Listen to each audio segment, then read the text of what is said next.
Hey guys, we're back. Hello. You ready? I don't care. Whatever. We're back in this world. What the? Oh, I see. We gotta like. Oh, this is what's it called? Something cashy? Yeah, something casino. Yeah. Honeybees, casino. It is a new recording session. Oh wait, there he is himself. Yeah. It's the main bad guy. Yeah. Oh no, wait, no, it's not. It's some other guy. It looks like him. Sunglasses. Hello, do we know you? Nope, absolutely not. You've never met me, the friendly casino banker, before now. Phew, for a moment there, we thought you were that tubby renter villain. Capital B. He's a right loser. Oh yes, a right loser. Anyway, sirs, allow me to introduce my banking facility. By winning the absolutely not crooked Game Sims casino, you'll collect tokens that can be cashed in at my bank. If by some miracle you manage to scrape together 10 casino tokens, each time you do, I'll exchange them for a shiny pagey. Okay. Just make sure you don't do anything silly like bet all your pages on black. It'd be a shame if your collection ended up in the banker's vault. Yes, a real crying shame. We'd be very silly if we did that. Yep, that'd be really dumb. A right capital B mode. Yes, good luck, sirs. Do your best not to go bankrupt in my out casino. You'll be needing 10 tokens before I hand over a pagey. Good luck winning that many. Okay. I love how they doubled on the objective. They mentioned it, so if you were paying attention, you would know about it, and then they put it in at the end, so that anyone who wasn't paying attention may also pick it up. Yeah, I think what it is that it like actually went to a different line of dialogue, which will like repeat if I talk to him. By the way, this is like really weird and creepy. Yeah. I don't know why this creeps me out so much. He's just watching. Okay, so we got creepy lady over there. Alright. Alright. Now the only thing I know about this level is two things. One is like what I saw in Donkey's video, and the other is where the boss is, so. Welcome, me old muckers. Okay, I don't know. To Trousers' most exclusive ally. Exclusive, as in where your only customers? All this glitter and glamour reminds me of the old days on the trading floor. Is he talking about the stock market? Trousers' high-stakes trades earned legendary status. They even named a currency after me. I think he is. That's a really nice trouser. Anyway, about your moves. Yes, have a look at what's in stock. Alright, what's in stock? What do we got? Something better be good. Reptile Rush. It's the only move we could get. What does it do? Spin dash just like Speedy Gaming Icon Trouser. I get it. That's funny. Top choice. Yes, I am. Tell me what it is and how do I do it. This next move will allow you to spin dash. So it's like Sonic. That's weird. We haven't seen you move at all yet. Fast as lightning. Yeah, I guess sure. So use Reptile Rush. Hold down right trigger and X. Okay. Jesus, I'm already getting lost with all these like move combos. To be honest.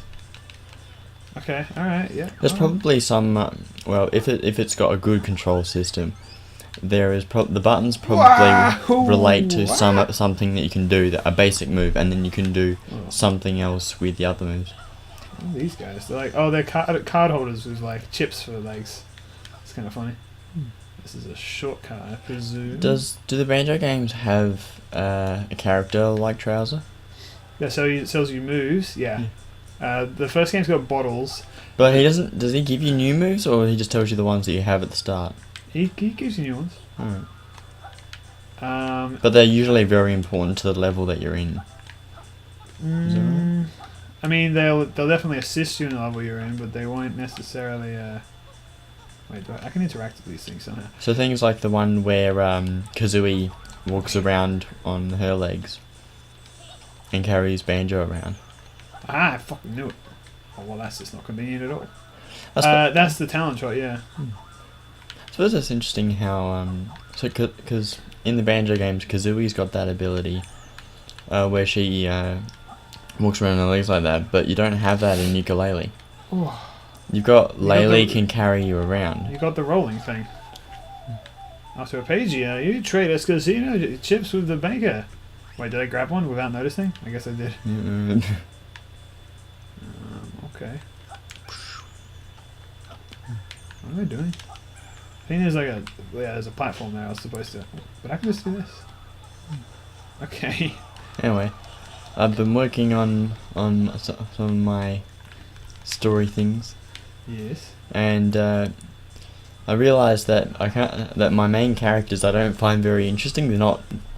They're probably not the most interesting of the characters that I've created. That can happen sometimes, but Which know, probably you want means to I just need avoid to develop them more. it. Yeah. Hmm. You want your main characters to be the most interesting. Mm. But like a lot of the time people don't actually manage to achieve that. Yeah. Yeah, it's not gonna happen. I gotta use that platform, which apparently doesn't come back anymore.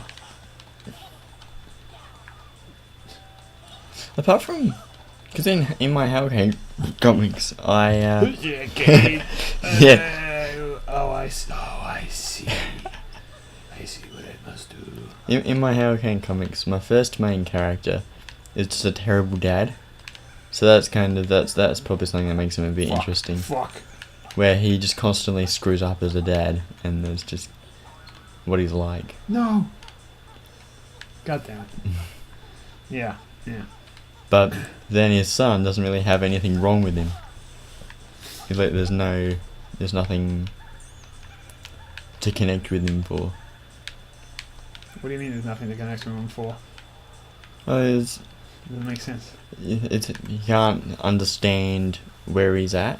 I don't think. Okay. Not as much as I would like.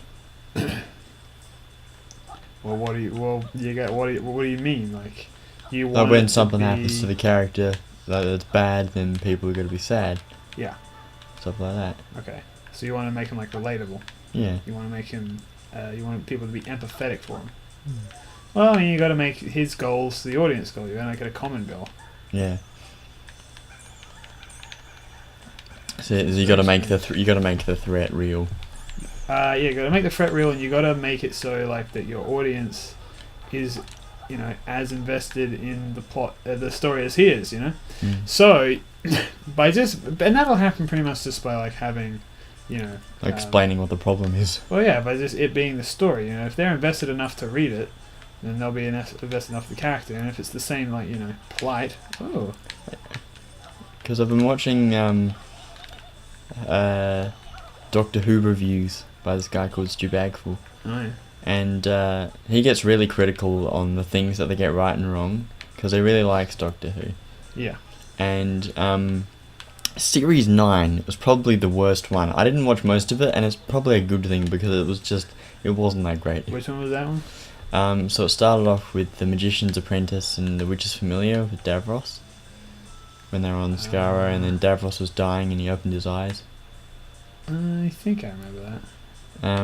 And there was also the one where they introduced sonic sunglasses. What doctor was it? Peter Capaldi. Okay. And Oh yeah. Okay, that's come back to me. and at the end of that, the last 3 episodes were Face the Raven, where Clara dies, and then Heaven Sent, where the Doctor is just kind of hanging around the same place over and over dude, again. I did not like Clara at all. No. I hope I'm She was- right to assume that I'm not the only one who thinks They that. they spent too much time not making her important. Is the problem. There was something Not about it. me. It's been too long, honestly, that I can't Well, quite remember. the thing that Stu Bagfull says is that you can't relate to her at all, because there's nothing wrong with her. She doesn't do anything right or wrong. You can't relate to her life because it's not explored properly. So you don't understand. Like, she's a teacher, yeah, but why is she a teacher? Yeah. There's things that everything should connect, but it doesn't. It's disconnected. Yeah. So she's just there because she's the companion, and that's it.